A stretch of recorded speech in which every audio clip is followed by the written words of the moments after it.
కొన్ని ఎంక్వైరీ చేసుకోవడం జరిగింది. ఏదైతే ఇప్పుడు ఎస్ఐ చిరంజీవి ఉన్నాడు, తర్వాత మాకు సంబంధించిన మా తరఫు నుంచి లాయర్స్ ఉంటారు కొంతమంది, వాళ్ళ లాయర్స్తో మాట్లాడడం జరిగింది. తర్వాత నా గురించి అంటే ఇక్కడ ఏం జరిగింది అనే దాని గురించి కొంచెం ఎంక్వైరీ చేయడం జరిగింది. బేసిక్గా ఇప్పుడు ప్రజెంట్ వాళ్ళు చెప్పిన దాని ప్రకారం మీకు చెప్తున్నాను నేను ఒకసారి. తర్వాత ఏం చేసినా మనం చేద్దాము, కానీ వాళ్ళు ఏం చెప్పారో మీకైతే చెప్పాలి కదా. నేను వాళ్ళు ఏం చెప్పారు, ఎస్ఐ చిరంజీవితో మాట్లాడినారు. మాట్లాడితే అతను ఏమంటున్నాడంటే వాళ్ళు రిమైండ్లో ఉన్నారంట, వాళ్ళ ఫ్యామిలీ మొత్తం రిమైండ్లో ఉన్నారంట. ఛార్జ్ షీట్ ఇంకా ఫైల్ చేయలేదు, ఛార్జ్ షీట్ ఫైల్ చేస్తే బెయిల్ వస్తుంది అంటున్నాడు. ఛార్జ్ షీట్ ఫైల్ చేస్తే వాళ్ళు బెయిల్ తెచ్చుకుంటారు ఈజీగా అంటున్నాడు. ఇంకొకటి ఏంటంటే మన తెలంగాణలో ఒకటే ఫారెన్సిక్ ల్యాబ్ ఉంది తెలంగాణ మొత్తంలో. అతను ఇప్పుడు ఒప్పుకున్నాడు కావచ్చు, నేనేమంటున్నా అంటే అతను ఒప్పుకున్నాడు, కానీ అది కోర్టు ముంగట వెళ్ళదు. ఇప్పుడు కోర్టులకి అయిన తర్వాత జడ్జి ముంగట వాళ్ళ లాయర్ ఏమంటారు, నా మీద 3rd డిగ్రీ ప్రయోగించారు, నా మీద నన్ను ఇట్లా కొట్టిరు, నన్ను టార్చర్ చేసారు, అందుకే ఒప్పుకున్నా అని చెప్పేసి కోర్టు ముంగట జడ్జి ముంగట ఒప్పుకుంటాడు. అప్పుడు సాక్ష్యం చెల్లదు. ప్రైమరీ ఇన్వెస్టిగేషన్లో ఏదైతే ఒప్పుకున్నాడో అది పోలీసులు నమ్మరు, పోలీసులను ఒప్పుకోరు, కోర్టు నమ్మరు, న్యాయం జరగదు. ఓకేనా? కోర్టు ముంగట ఈ ఒప్పుకునేది అనేది నడవది. సైంటిఫిక్గా అంటే నేనే చంపినా అని చెప్పి అంటే ఒప్పుకుని నడవది. సైంటిఫిక్గా ల్యాబ్కి పంపించి అది ఏదైతే ఉన్నాయో ఖర్చు ఇది ఉంది కదా, ల్యాబ్కి పంపించి దాని మీద ఉన్న ఫింగర్ ప్రింట్స్ లేకపోతే అవి తీసుకొని సైంటిఫిక్గా ప్రూవ్ చేస్తేనే న్యాయం జరుగుతుంది. తర్వాత ఉరేత్తరా లైఫ్ పడుతుందా అనేది అది కోర్టు డిసైడ్ చేస్తుంది. కానీ వాళ్ళు చెప్పింది అయితే ఇది ఎవరు ఎస్ఐ చెప్పింది. అండ్ డిఎస్పీ గారు ఇన్వెస్టిగేషన్ చేస్తున్నారంట. ఎస్ఐ లెవెల్లో లేదు, సిఐ లెవెల్లో కూడా లేదు, డిఎస్పీ గారు ఇన్వెస్టిగేషన్ చేస్తున్నారు. ఓకేనా? ఇది వాళ్ళు చెప్పింది. ఇప్పుడు మా తరపు నుంచి లాయర్ అంటే మాకు ఇప్పుడు మా టీవీ తరపు నుంచి వెళ్ళి మాకు లాయర్లు ఉంటారు కదా, మేము వాళ్ళతో పర్సనల్గా మాట్లాడింది ఏంటంటే వాళ్ళు క్లియర్గా చెప్తున్నారు, పోలీస్ వాళ్ళకి సమయం ఇవ్వండి, పోలీసులకు టైం ఇద్దాము. కానీ ఇక్కడ నిర్లక్ష్యం ఎక్కడ జరుగుతుందంటే క్లియర్గా మనం మాట్లాడుకుందాం ఒక 2 పాయింట్లు. తెలంగాణ మొత్తంలో ఒకటే ఫారెన్సిక్ ల్యాబ్ ఎందుకు పెట్టుకున్నారు మీరు? ఒకటే ఫారెన్సిక్ ల్యాబ్. ఇప్పుడు దేశం మొత్తం రాష్ట్రం తెలంగాణ రాష్ట్రం మొత్తం, ఆంధ్ర రాష్ట్రం మొత్తం సెన్సేషన్గా అయిన వైష్ణవి కేసు ఇంతవరకు ఒక ఉలుకు లేదు పలుకు లేదు. అట్లా ఎందుకు బిహేవ్ చేస్తారు పోలీస్ సంస్థ కూడా? తెలంగాణ మొత్తం ఒకటే ఫారెన్సిక్ ల్యాబ్ ఉందా? కొంచెం ఫాస్ట్ ఫార్వర్డ్ చేయొచ్చు కదా కేసుని. ఇంకొకటి చిరంజీవి గారు ఒక మాట చెప్తాను నేను, ఎస్ఐ చిరంజీవి గారు, మీరు బాధితులకు అండగా నిల్చొని మాట్లాడాలి ప్రతిసారి. మీరు నేను ఇంతకుముందుకు కాల్ చేసిన, 1 గంట ముందు కాల్ చేసినామా, కాల్ చేస్తే ఎస్ఐ గారు అంటున్నారు మేము నిల్చున్నాం, మేము 100 సార్లు కాదు 200 సార్లు చెప్పినామంటున్నారు. నిజమేనా చెప్పిన? మీకు చెప్తున్నారా రెగ్యులర్గా కేసు ఎక్కడ దాకా వచ్చింది, ఎంత దూరం పోతుందని చెప్తున్నారా? కోర్టుకు రమ్మని పిలిచారు. మాకేమని చెప్పారంటే నేను నిజంగా చెప్తున్నా, వాడిని అరిగాన్ని ఒక్కరోజే గన్ను బట్టి 4 గుద్దులు గుద్దితే సాతిలో రక్తం కక్కుంటాడు, ఉన్న నిజాలు బయట పెడతాడు. ఇప్పుడు ఎట్లానంటే సైడ్ వాళ్ళు నీకు సాక్ష్యం ఉన్నారా, చంపినప్పుడు చూసినవా, నువ్వు చూసినవా, ఈ ప్రూఫ్లు మీద తేలగొట్టుకుంటూ పోతే రాష్ట్రం అంతా ఇట్లా చచ్చిపోకుండా పోతుంది. ఇది కోడి పిల్ల కాదు, కొంగ పిల్ల కాదు, కుక్క పిల్ల కాదు. మనం గట్టిగా చర్య తీసుకోవాలా. ఎవరు తీసుకోవాలా? ఇప్పుడు మన చేతిలో లేదు కదా, వాళ్ళు తీసుకోవాలి. వాళ్ళు ఏ రకంగా తీసుకోవాలంటే వాడు చెప్పినాం కాబట్టి వాళ్ళకు మేము మనస్ఫూర్తిగా, ఎందుకంటే చట్టం న్యాయం అక్కడ ఉన్నది, మన అక్కడ లేదు కదా. మరి మేము ఏం జరిగిందో ఏం కథను మేము చెప్పింది వాళ్ళు వినాలా. మరి రాష్ట్రం మీద అందరి మీద మేము ఏదైనా అవతల పుట్టి చెప్పవచ్చు కదా. వీడు చంపలేడు, ఇంకా 10 మంది వేరే వాళ్ళు చంపిరని మేము పుట్టియచ్చు కదా. నిజాయితీగా బతకాలి. బతికిన వాళ్ళు ఒక్కరోజు బతికి చచ్చినా కానీ నిజాయితీగా బతకాలి. ఎంత పెద్ద జాబులు ఉన్న వాళ్ళనే సరే నిజాయితీగా బతకాలి. నాకు ఆలోచన ఏంటంటే వాళ్ళు 10 నెలల కంచెలు నా బిడ్డను చంపుతా కట్నం గురించి 3-4 ఎకరాల పొలం 40 లక్షలు తల్లి అన్నదమ్ములు టార్చర్ పెట్టి ఈయన్ని మొత్తం నేర్పి సోమవారం రాత్రి ఈడు మరి చూడు, మరి చంపాలనుకుంటే ఈడు ఒక్కడే చంపాలి. ఆడు కొట్లకి ఎందుకు వేయండు, వాళ్ళ ఇంటికి ఎందుకు వేయండు? ఇది కూడా కొంత గమనించాలి కదా వీళ్ళు. ఎస్ఐ అన్న డిఎస్పీ అయినా ఎవరైనా కానీ ఆ జడ్జి అయినా ఇది గమనించాలా. వాడు కొట్లకి ఎందుకు వేయండి, ఇది ఒక పాయింట్ కరెక్ట్ పట్టుకోవాలి. వాళ్ళు కొట్లకి ఎందుకు వేయండి, 3 రోజుల కంచెలి నైట్ కోట్లకు వేయండి, 12 గంటలకు 11 గంటలకు. ఎందుకు వస్తున్నాం అంటే మమ్మల్ని దేకులేదు కానులేదు. ప్రతి ఒక్కటి మీకు చెప్పన్నా, నేను చెప్పను. నాది ఏదన్నా విషయాలు ఉండే నేను పోతున్నా, నీ బిడ్డ దగ్గర మంచిగా ఉంటున్నా, మీ ఇంట్లో లొల్లి పెడతలేను కదా. నాదేమన్నా ఉంటే నేను మాట్లాడుకొచ్చుకుంటాను. నా ఈడ పని 11, 12 పని మాట్లాడుకొచ్చుకుంటారా? ఆడు 3 రోజులే మా ఇంటికి వెళ్ళి పోబట్టి వాళ్ళు 3 రోజుల కంచెలు డిసైడ్ అయ్యారు నా పాపని చంపుతాను. వెనక తవ్వ బంద్ చేసినారు, 3 సంవత్సరాలు తవ్వ బంద్ చేసి ఆ తవ్వ బండలు రేకులు అవన్నీ పరేరు గోడ పక్కన తవ్వ బంద్ చేస్తే మేము ఆ తవ్వ 10 మంది వీకిన వెళ్ళదు. అది ఆ రాత్రి మొత్తం తీసి తల్లిని అన్నదమ్ముల్ని నేను ఆవద్దం ఆడే అవసరం నాకు లేదు. వాళ్ళు కొంచెం కేసును గట్టిగా పట్టుకోవాలి. వాళ్ళు నాకు ఆవద్దం ఆడే అవసరం లేదు. 2 అన్నదమ్ములు అరిగాడు సిత్తర్లు వచ్చి 4 నా బిడ్డను బరాబరి అంటారు. నేను 100 రోజులుగా నేను న్యాయం జరుగుతుందా జరగపోయి నేను మాట్లాడేది మాత్రం కరెక్ట్ మాట్లాడతాను.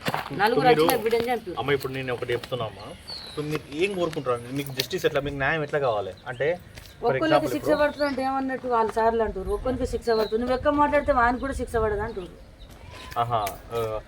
ఏమంటున్నానంటే ఒకరికి శిక్ష పడతానంటున్నారంట, ఎక్కువ మాట్లాడితే ఆయన కూడా శిక్ష పడదంట. అట్లుంది మన పోలీస్ వ్యవస్థ పద్ధతి. మీరు ఇది గట్టిగా గమనించాలి, ఓకేనా? గట్టిగా మాట్లాడితే శిక్ష పడకూడదు. అసలు మీరు ఏం మాట్లాడుతున్నారు? ఇప్పుడు బాధితులు అన్నాక గట్టిగా మాట్లాడరా? బాధితులు అన్నాక గట్టిగా మాట్లాడరా? అయినా నేను బతకను, కానీ వాళ్ళు వచ్చేదాకా నీ బత్త, వాళ్ళు వచ్చేదాకా మాత్రం నీ బత్త. నా బిడ్డ వచ్చినాడే నేను అదే బొందలు నేను వండాలి. నేను పిచ్చిగా ప్రేమించిన, నేను దాన్ని పిచ్చిగా ప్రేమించిన, నేను కోలుకుంటలేదు. వాళ్ళు ఎవరు గవర్నమెంట్ పట్టించుకోవట్లేదు. రైతు బంధు ఇస్తుంటారు రైతులకు. రైతు బంధులు ఎందుకయ్యా? ఆడపిల్లకు రక్షణ కాపాడుర్రి. ఆడపిల్లని బతికిచ్చే చట్టం తేరు. ఆడపిల్లలు ఏ ఇంట్లో యావద్దు. నేను ఎంత ఎడుతున్నానో నాకు తెలుసు. నా పిల్ల ఇవాళ చచ్చిపోతే 1-2 నెలలు జైలు ఉంటారు, బయటకు వస్తారు. ఈ శిక్షలు అలాగే ఎరిపోవు. వాళ్ళని చంపేయాల కాదు, సాక్ష్యాలు నమ్మరు. మళ్ళీ కోర్టుకు వచ్చినాక కూడా నమ్మరు. చంపినా అని ఒప్పుకున్నా కానీ నమ్మరు అంటారు. ఆ చచ్చిపోయిన పిల్ల సాక్ష్యం కాదా? ఆ చచ్చిపోయిన పిల్ల డెడ్ బాడీ సాక్ష్యం కాదా? ఆ పిల్ల కడుపులున్న 5 నెలల గర్భవతి తీసి మరి పోస్ట్ మార్టం జరిగింది, అది సాక్ష్యం కాదా? అంతకన్నా సాక్ష్యాలు ఇంకేం కావాలి అలా చట్టంకు? హలో, ఒక్కడు చంపలేడు. 3 రోజులు కొట్లకు వేయండు. 3 రోజులు డిసైడ్ చేసుకొని నాకు మత్తు మందు బాటిలలో నా బిడ్డకు నాకు పోసిచ్చి నేను 3 సంవత్సరాల తవ్వ బంధు పెట్టిన. హలో, ఇంటి వెనకకి వచ్చి 3 సంవత్సరాల తవ్వ బంధు పెట్టిన తవ్వ అదే వాళ్ళు ఒక్కోనికే శిక్ష ఇస్తాం, వాడు కూడా బెల్ మీద వస్తాడు. ఎంతమంది చచ్చిపోతుర్రు, చచ్చిపోయిన వాళ్ళ గురి శిక్షలు వాడాయి, మర్డర్ శిక్షలు వాడాయి, బెల్ మీద వస్తారు. 4 మాత్రం పడాయి, పడ్డా కానీ చిన్నవి పడతాయి అంటుర్రు. వాళ్ళ మాటకు నా మాట చెప్తున్నా. ఈ జీవితం వల్ల ఇదే ఫస్ట్ నుంచి ఉంటే మాత్రం నా బిడ్డ నా వయసమ్మ చచ్చిపోకపోతుండే. నేను ఒక మాట చెప్తున్నా, నీ కాలు మొక్కి, నా బిడ్డని 4 ఎట్లా చంపిర్రో వాళ్ళ 4 సాగు నాకు కావాలా. నేను చచ్చినా సరే ఇది ఒక్కటి కోరిక తీర్చుర్రి.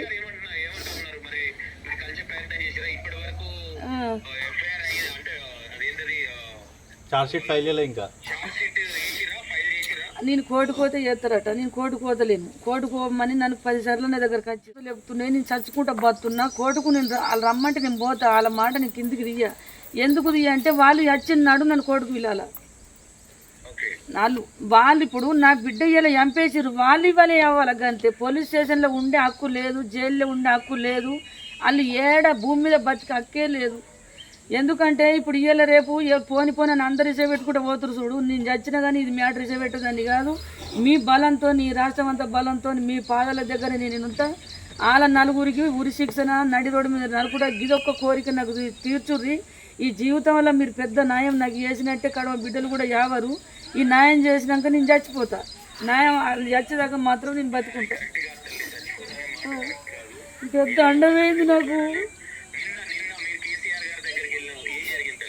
ఫోటోలు చూపించారు వాళ్ళు. వేదిక మీద ఉన్న వాళ్ళంతా నేను సార్తో ఒక 2 మాటలు ఎట్లానంటే, సారు అన్ని విధాలా మీరు పొలాలకు, భూములకు, ఆడపిల్లలు అయితే లగ్గలకు ప్రతి ఒక్కటి నాకు తెలియదు. ప్రతి ఒక్క ఛాయలు చేస్తున్నారు. కరెంటు బిల్ అంటే ఏమేమో ఛాయలు ఉన్నాయి, ఇంకా నాకు తెలియని బాగున్నాయి. అవన్నీ చేస్తున్నారు. అవి ఒక్క ఎత్తు. ఆడపిల్ల జీవితం పట్టించుకొని ఒక్క ఎత్తు. అవన్నీ లేకున్నా సరే కానీ ఆడపిల్లని చంపినోని ఎంతని చంపితే మాత్రం ఇంకా ఆడపిల్లలు జావరు. ఇది ఒక్కటి గట్టిగా చర్య తీసుకోవాలా. ఆడపిల్లలు భూమి మీద యావద్దంటే ఇప్పుడు నా వయసమ్మ గురించే అలా 4 చంపితే ఈ జీవితం వల్ల మళ్ళీ ఆడపిల్లలు చంపరు. ఇది ఒక కోరిక నాకు కావాలా. ఇప్పుడు వీళ్ళు అన్న ఇప్పుడు బాధితులు ఎప్పుడు తొందర జస్టిస్ కావాలనుకుంటారు. బాధితులు ఇప్పుడు నా ఇంట్లో చచ్చిపోయినా ఎవరి ఇంట్లో చచ్చిపోయినా కూడా బాధితులు ఇప్పుడు నేనైనా కోరుకుంటారు. ఇప్పుడు నా చెల్లకైతే నేను కోరుకున్నా నా చంపాలని చెప్పేసి, కానీ నాకు ఇంత ఆవేశం ఉంటే నేను గొడ్డలు పట్టుకున్నా. కానీ ఇప్పుడు ముచ్చట అట్లా కాదు. ఇప్పుడు కోర్టుని నమ్ముకోవాలి, కోర్టు ప్రకారం వెళ్ళాలి, లా ప్రకారం వెళ్ళాలి. కాబట్టి వాళ్ళకి శిక్ష పడే బాధ్యత మనది, మనం చేపిద్దాం ఎత్తులో తీరు. కానీ వీళ్ళు మనకు సపోర్ట్గా ఉండాలి ఏదన్నా కూడా. ఎందుకంటే రేపో రోజున అన్న సచ్చేదాకా సపోర్ట్ ఉండే నడతాం మేము. నేను చెప్తా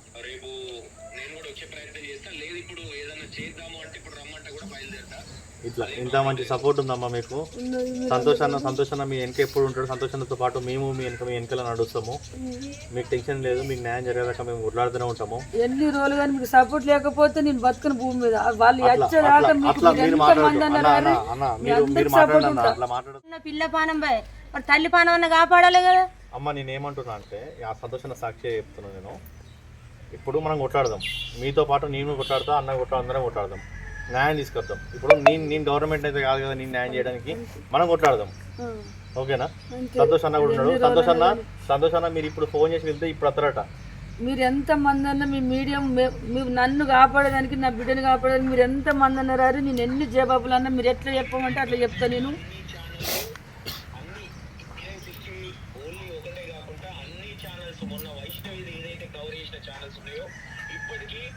వైష్ణవికి న్యాయం జరగాలనే ప్రతి ఒక్క ఛానల్ కట్టుబడి ఉంది ఆ మాట మీద.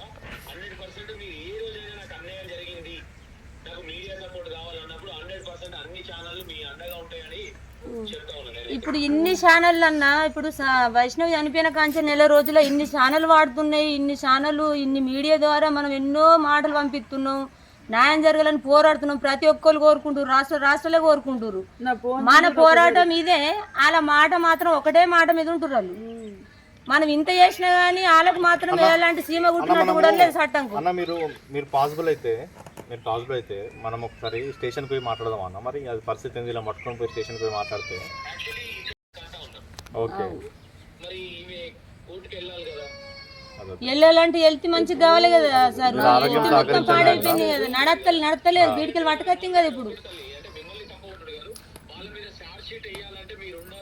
చార్జ్ షీట్ వాళ్ళమే కదా, వాళ్ళ మీద చార్జ్ షీట్ పడితేనే మనకు తొందర న్యాయం జరుగుతుంది కదా.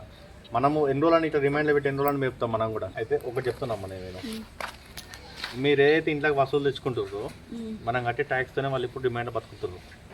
ఓకేనా? మీరు చార్జ్ షీట్ ఫైల్ చేస్తేనే, మీరు వెళ్ళి చార్జ్ షీట్ ఫైల్ అయితేనే సరే మనకు బెయిల్ వస్తుంది కావచ్చు. సరే మాట్లాడుకుందాం, బెయిల్ వస్తుంది కావచ్చు. మేము ఎందుకు కూకుంటాం, నువ్వు ఎందుకు కూకుంటావు, ఎవరు ఎందుకు కూకుంటారు? నది బజార్లో గుంజి కొట్టావా? ఇప్పుడు నది బజార్లో గుంజి కొట్టావా? మనకు బెయిల్ వస్తే నేను ఏమంటున్నా అంటే ఫస్ట్ చార్జ్ షీట్ ఫైల్ చేయాలి. ఎందుకంటే ఎన్నడుకున్నా అయ్యేలా కాకపోయినా ఇంకో 10 రోజులకైనా ఇంకా నెల రోజులకైనా నువ్వు చార్జ్ షీట్ ఫైల్ చేయాల్సిందే. చార్జ్ షీట్ ఫైల్ చేద్దాం. మనం కొన్ని లా అండ్ ఆర్డర్ ప్రకారం కూడా మనం పోవాలి. మనం కోర్టుని కూడా మనం గౌరవించాలి, కోర్టుని కూడా మనం రెస్పెక్ట్ చేయాలి. ఎందుకంటే న్యాయస్థానము ఇప్పుడు మనకు న్యాయం చేయడానికి ఉంది కాబట్టి. సరే ఉన్నోళ్ళకు ఒక లెక్క, లేనులకు ఒక లెక్క అంటే పక్కన పెట్టు, మేమందరం మీ తోడున్నాం.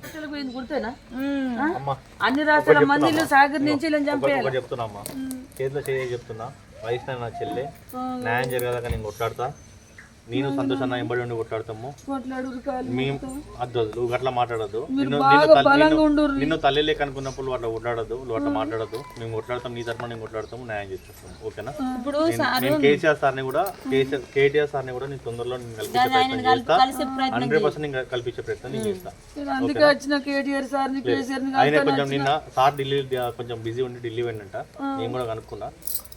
మా మనసులోకి వెళ్ళి పోతలేదు. మీరు రోజు చచ్చుకుంటా బతుకుతున్నాం. మాకు ఒక్కగానొక్క పిల్ల, ఆడపిల్ల. ఇవాళ ఇంకా 2-3 నెలలు అయితే 8 నెలలు రాఖీ పౌర్ణమి వస్తుంది. మా కొడుకుల గోల్డ్ రాఖీలు కట్టాలి. అది గిన్నె రాఖీలు కొనుక్కొని బేసన్ల పెద్ద ప్లేట్ల బేసన్లో పోసుకొని ఇట్లా నెత్తులు ఎత్తుకొని వస్తుండే. 13 మంది ఆ ఇన్ని రాఖీలు కొనుక్కొని, ఇన్ని సీట్ డబ్బులు కొనుక్కొని నెత్తులు ఎత్తుకొని వస్తే మేము అందరం సంతోషపడుతుండే.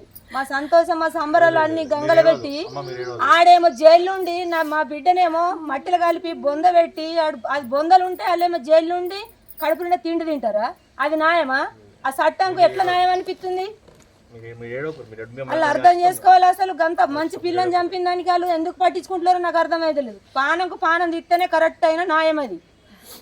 ఇంకా ఏ న్యాయం చేసినా తక్కువనే. ఇప్పుడు వాళ్ళు ఏమంటారు, చట్టంలో చంపే లేదు అంటారు. ఇప్పుడు దేవాలా సంపుడు లేదన్న మాట కాదు తండ్రి శివ. అందరికి మరి ఆంధ్రాలో ఉన్నది కదా, ప్రాణంకు ప్రాణం తీసిన ఆంధ్రాలో ఉన్నది కదా, మరి అదొక రాష్ట్రమే కదా, మరి అట్లాంటి లెక్క మన రాష్ట్రంలో ఎందుకు లేదు? రావాలా అచ్చుడే. అది కూడా ఇక్కడ కూడా జరగాలి కదా, ఇట్లా జరగకనే కదా మన రాష్ట్రంలో ఆడపిల్లలందరూ చనిపోతుర్రు. మరి ఇలాంటి చట్టాన్ని మనకి ఎందుకు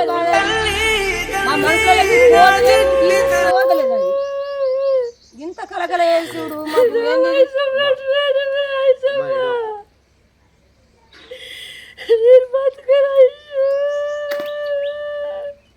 కేడకేరాని వాళ్ళు న్యాయం చేస్తారా, నీకు ఖచ్చితంగా న్యాయం జరుగుతుంది. పట్టించుకుంటలేరు ఎక్క పట్టించుకుంటలేరు. నా బిడ్డ మగరు బిడ్డని చదువుకున్నా, నాకు ఒంటరి పచ్చని అయిపోయారు. నా కన్ను నిడిచిన బిడ్డ బతుకమ్మలో ఆగుంది. నా బిడ్డ నేను శైల చేసి చెప్పిన, నా చెల్లె కోసం నేను కొట్లాడతాను చెప్పిన. నేను వచ్చిన మంచిది చెల్లె కోసం చెల్లెని న్యాయం చేస్తాను. నేను చెల్లెకి న్యాయం చేశాక కొట్లాడతాను నేను. సరేనా? నువ్వు బాధపడకు, నువ్వు బాధపడి ఇక్కడ ఇప్పుడు వాళ్ళందరికీ మీరు పెద్ద దిక్కు, మీరు బాధపడకుండా వాళ్ళని బాధ. చిరంజీవి సార్ చాలా గొప్ప మనిషి అయిన, ఇసుంటి బాధలు ఆయన తట్టుకోడు. ఇసుంటి కేసు అంటే ఆయనకు కూడా చాలా బాధ ఉన్నది. కాకపోతే ఆయన రూల్స్ ప్రకారం నడుపుతుండు, నడవాలి కదా, రూల్స్ ప్రకారం నడుపుతుండు. కానీ అట్లా నడుచుకుంటూ పోతే ఏం న్యాయం జరుగుతుంది ఈ లోకానికి చెప్పుండ్రు మీరు? అదే పాత రూల్స్ లో నడుపుతారా? నేను ఒకటి చెప్తామ్మా, నేను ఒకటి చిరంజీవి సార్ ఇప్పుడు మీరు అన్నది మీరు కూడా చూస్తున్నారు, చిరంజీవి గారు రేపు మీరు కూడా చూస్తారు ఈ వీడియో. వాళ్ళు ఆమె ఏమంటుందంటే, అమ్మ ఏమంటుందంటే, మీరు మంచోళ్ళే కానీ మీరు రూల్స్ ప్రకారం పోతే కొంచెం వీళ్ళ సైడ్ కూడా ఆలోచించి ఆలోచించలేదు సార్. ఇది మాకు బాధ కలిగించే పని, ఇది బాగా ఘోరం జరిగింది. ఎస్పీ ఎస్ఐ కూడా ఏమంటారు, అది మా చేతులు లేదమ్మంటారు. వాళ్ళకు కూడా చేతులు ఎత్తి మొక్కాల, కానీ ఎవరి చేతులు ఉన్నదో వాళ్ళు ఇది దారికి లెంకి వాళ్ళని చంపేయాలి. కేసీఆర్ ఉన్నప్పుడు ప్రియాంక రెడ్డి విషయంలో దిశ కేసులో వాళ్ళకి ఎన్కౌంటర్ చేయాలి. మేము అన్నాం, అడిగినాం. అడిగితే ఏమంటారు తెలుసా, ఆ కేసు వేరు ఈ కేసు వేరు, అది నలుగురు రేపు చేసింది, ఇది భర్త చంపేసిన కేసు, దానికి దీనికి సంబంధం లేదు. మొత్తం స్టేషన్ పోయి మాట్లాడతాము, అందరిని ఎవరైతే తప్పు చేస్తారో అందరిని బయటకి ఇద్దాము. మేము ఉంటాము, నేను సంతోషంగా 100% స్టేషన్కి వచ్చి మాట్లాడతాము. ఒకసారి మీరు దయచేసి కొంచెం షార్ట్ షీట్ అనేది ఫైల్ చేయండి, వాళ్ళ పోలీసులు చూసినప్పుడు పోండి, మాట్లాడండి. చాలా మంచి అయితే పోడే, దాని కొంత వెళ్తే మంచి అయినాక సార్ల మాట మేము కాదనం, వాళ్ళకి సపోర్ట్ చేస్తాం, ఆయన చెప్పినట్టు మేము వింటాం, కోర్టుకు కోలుకపోతాం. వాళ్ళ మాట మేము కాదంటామా? వాళ్ళు తప్ప మాకు వాళ్ళు ఉన్నారు, వాళ్ళు న్యాయం చేస్తేనే మాకు న్యాయం జరుగుతుంది. మరి వాళ్ళది ఫస్ట్ నుంచి అది జాబ్ అయ్యాలది, వాళ్ళ పెద్దల మాట మేము కాదంటామా? ప్రాణం పోయింది కదా, కడుపులో ఉన్న పాప ప్రాణం కూడా పోయింది కదా, వయసు ప్రాణం పోయినట్టు అరిగానికి ఎన్కౌంటర్ జరగాలి. ఇలా ముగ్గురికి మాత్రం కఠినమైన జీవిత ఖైదు కాల శిక్ష పడాలి. ఇక అందరు ప్రాణం తీయాలంటే మీరు తీయలేరు. అరిగాని ప్రాణం అయితే మొత్తం వెంటనే పోవాలి, ఎన్కౌంటర్ జరగాలి. ఒక ముచ్చట చెప్తున్నాం మనం క్లియర్గా నేనైతే గవర్నమెంట్ కాదు, వేరేటోళ్ళు అయితే గవర్నమెంట్ కాదు, ప్రెస్ కూడా గవర్నమెంట్ అయితే కాదు. మీ తరఫున మేము పక్కపడి కూర్చొని మేము కొట్లాడే రకం మేము. న్యాయం చేసేది end of the day court చేస్తుంది. న్యాయం పోలీసు వాళ్ళు చేయాలి, న్యాయం కోర్టు చేయాలి. మీతో పాటు కూర్చొని కొట్లాడే బాధ్యత మాది. మా బాధ్యత మేము 100% చేస్తాము. మీకు న్యాయంగా మేము మీ న్యాయం వచ్చేదాకా కొట్లాడదాము. ఓకేనా? ఇన్ఫర్మేషన్ గ్యాదర్ చేసుకొని ప్రాపర్గా with evidence, with news, with evidence ప్రతిదీ సేకరించి రేపు మార్నింగ్ లైవ్లోకి వస్తాను నేను మీకు. Thank you so much. నేను వేసేస్తాను. తల్లి నిన్న కేసీఆర్ గారి ఆశీర్వాద సభకి రావడము, అక్కడ బ్యానర్ పట్టుకోవడం చూడడము, ఇదంతా చూస్తుంటే అసలు ఎందుకు ఈ కేసులో సరైన న్యాయం ఇప్పటివరకు జరగలేదు, ఎక్కడి వరకు వచ్చింది, ఆ డీటెయిల్స్ అన్నీ వాళ్ళ అమ్మగారు ఉన్నారు, వాళ్ళతో మాట్లాడదాం. అమ్మ నమస్తే. ఎటువంటి న్యాయం జరుగుతలేదు. నేను కేసీఆర్ సార్ని కలుతాను అడిగి వచ్చిన, మొన్న కేటీఆర్ సార్ని కూడా కలుతాను, జగితలకు వస్తే ఆయన వెళ్ళిపోయిండు. నాకు లాస్ట్ వారింగ్లో చెప్పారు, అయ్యో దన్న నాన్న పోరని బండ్ల మీద పోతే ఆయన వెళ్ళిపోయిండు. ఆయనను కూడా కలుతా అనుకున్నా, ఆయన పాదలకు దండం, కేటీఆర్ సార్కు పాదలకు దండం, కేసీఆర్కు దండం. నా బిడ్డకు న్యాయం జరగాలని నేను కోరుకుంటున్నాం. మరి దారుణంగా ఎంపీరు ఇల్లు దిశ కేసులో ఎట్లా జరిగిందో ఇది కూడా అదే రకంగా జరగాలని నేను కోరుకుంటున్నా. అన్నీ మీ చేతులు ఉన్నాయి కాబట్టి, మా చేతిలో ఏం లేదు కాబట్టి నేను బిడ్డను మొడగొట్టుకొని ఏడుతున్నా. నాకు అన్నిటి కడితే రాష్ట్రం అంతా పోతుంది. రాష్ట్రం ఏ శిక్ష అంటే కోరుకుంటుర్రో అదే శిక్ష వాళ్ళకి వెయ్యుర్రి. వాళ్ళ భూమి మీద నేను ఇప్పుడు నా దగ్గర ఏం లేదు, అంతా మీ చేతుల్లో పెడుతున్నా. మీకు అప్ప చెప్తున్నా సారు, మీ దగ్గరికి మొత్తం సార్లు తిరుగుతున్నా, కానీ మీరు నాకు అనుమతి ఇస్తలేరు, నాతో మాట్లాడతలేరు. కేసీఆర్ సార్ కూడా నేను పోయినా, పోతే 2 మాటలన్నా మాట్లాడతారు సార్. అందరూ ఆడపిల్లలు చచ్చిపోతే బరువెక్కి కొంత బరువు దించుకుందామని పోతే నన్ను ఎవరు కూడా లోపలికి రానిత్తలేరు. మాట్లాడతాను బయటకు దొబ్బేసిరు. నేను మొత్తం 5-6 గంటలు ఊపిరి వెళ్ళకుండా అలా పానం పోతుండే. పబ్లిక్లో మొత్తం చొచ్చుకపోయినా ఇట్లా ఆడిపోయి మాట్లాడదనుకున్నమ్మా మాట్లాడిపిస్తారా అన్నారు, కానీ ఆడిపోయినాక మాట్లాడిపోయలేరు. అక్కడికి అంటే సభా సందర్భం వేరు, అక్కడ జరుగుతున్న ఇది వేరు. అంటే ఇప్పుడు ప్రయత్నిద్దాం. అంటే మీరు ఎలాంటి న్యాయం కోరుకుంటున్నారమ్మా? నేను ఎలాంటి న్యాయం కోరుకుంటున్నా అంటే వాళ్ళ 4కి శిక్ష వేయాలని కోరుకుంటున్నా. వాళ్ళు భూమి మీద బతిక అర్హత లేనేలేదు. వాళ్ళకు చిన్న చిన్న నక్లెస్లు అన్ని గిన్నె వరకచ్చుకుంది. ఆన్లైన్లో ఆర్డర్ ఇచ్చుకుంటుంది సిట్టి. ఎంత కలకాల జరుగుడు అంటే ఇది ఎక్కడి ఊళ్ళో అన్యాయం. ఇది ఇట్లా చేసుడు బాగా అన్యాయం. సార్లు పట్టించుకోవాలి. మేము కోర్టుకు పోతాము. మా చెల్లి మంచిగా అయినాక దానికి కొంత ఆరోగ్యం కుట్టడ పడ్డాక తప్పకుండా కోర్టుకు పోతాము. వాళ్ళు చెప్పిన ప్రకారం మేము నడుస్తాము. కానీ మోసాలు మాత్రం చేయద్దు. మోసాలే కనబడద్దు. ఈ చట్టం కరెక్ట్ న్యాయం చేస్తేనే కరెక్ట్ వాళ్ళ రూట్లో మేము నడుస్తాం.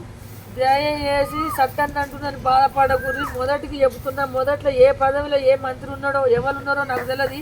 ఈ చట్టం ఎవరి చేతులు ఉన్నదో వాళ్ళ పేరు నాకు అంతగానో ప్రతి ఒక్కరికి పోవాలి. కానీ అక్కడ మొదట్లో మారాల. మొదట్లో బరాబరి వయసమ్మ గురించి మారాలి. చాలా మంది చచ్చిపోతున్నారు సార్. చాలా పబ్లిక్ చేస్తున్నారు. అన్నిటికీ సేరే తీసుకుంటున్నారు, కానీ అసలు జీవితాలకే సేరియలేదు. నిజంగా అంటే అమ్మ కోరుతున్న దాంట్లో తప్పే లేదు. ఇంకొక ఆడపిల్లకి ఇలాంటి పరిస్థితి రావద్దని గట్టిగా ప్రభుత్వాలని కోరుకుంటుంది. నిజంగా తప్పే లేదు.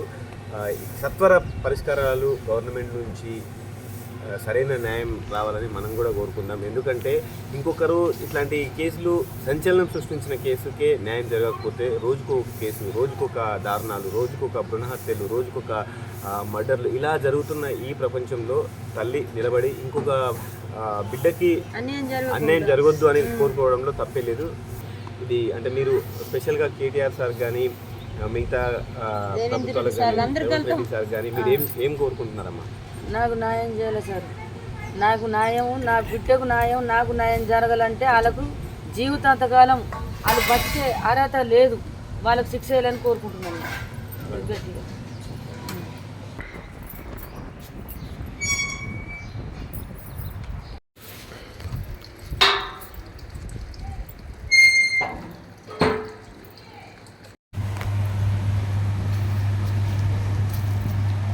మటన్ వండుకొచ్చింది. ఎంతో చూడు, నీకు ఇష్టమైన కూర మంచిగా వండుకొచ్చిన. ఒక్కడి బుక్క తిని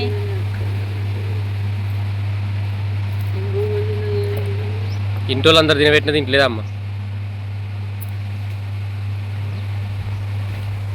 పిన్ని రోజు ఇట్లా నీళ్ళ మీద బత్త ఎట్లా చెప్పు? రోజు నీళ్ళ తాగుతుంది. నా కోసం ఒక్క ముద్ద తిన. పనాడు ఎంతో కష్టపడి మటన్ వండుకొచ్చిన ఇవాళ. మీరేనా చెప్పండి ఫ్రెండ్స్, ధైర్యం చెప్పండి మా పిన్నికి. ప్రతిరోజు ఇదే నీళ్ళు ఇంత కూడా సేపు ఇంకా మరి సాధించేది బాగున్నదే. ఎక్కడెక్కడో పోయి వయసుకు న్యాయం చేయాలంటున్నావు కదా. ఇంకా హైదరాబాద్ పోదామంటున్నావు, సీతక్క దగ్గరికి పోదామంటున్నావు, కేసీఆర్ దగ్గరికి, మన రేవంత్ రెడ్డి సార్ దగ్గరికి, నరేంద్ర మోడీ దగ్గర పోదాం. కళ్ళు కింద పడుతుంది. వయసుకు న్యాయం చేస్తాం. న్యాయం జరిగినాడు తిండి తింటావా? అబర్దాకా బతకలే కదా మనం. యోగి దాంతో తిన్న మాటను నీ తర్వాత పేరుగా అన్నం పెడతా.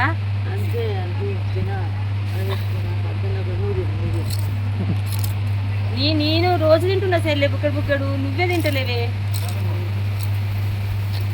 నేను పని ఆడేసుకొస్తే అక్క మాట పేరు చేస్తావా చెప్పు? ఇది ఒక్కటే సరే నా కోసం ఒక్కటి ఆడబెడితే తానే పెడతాయి. ఇది ఒక్కటి మామవు కదా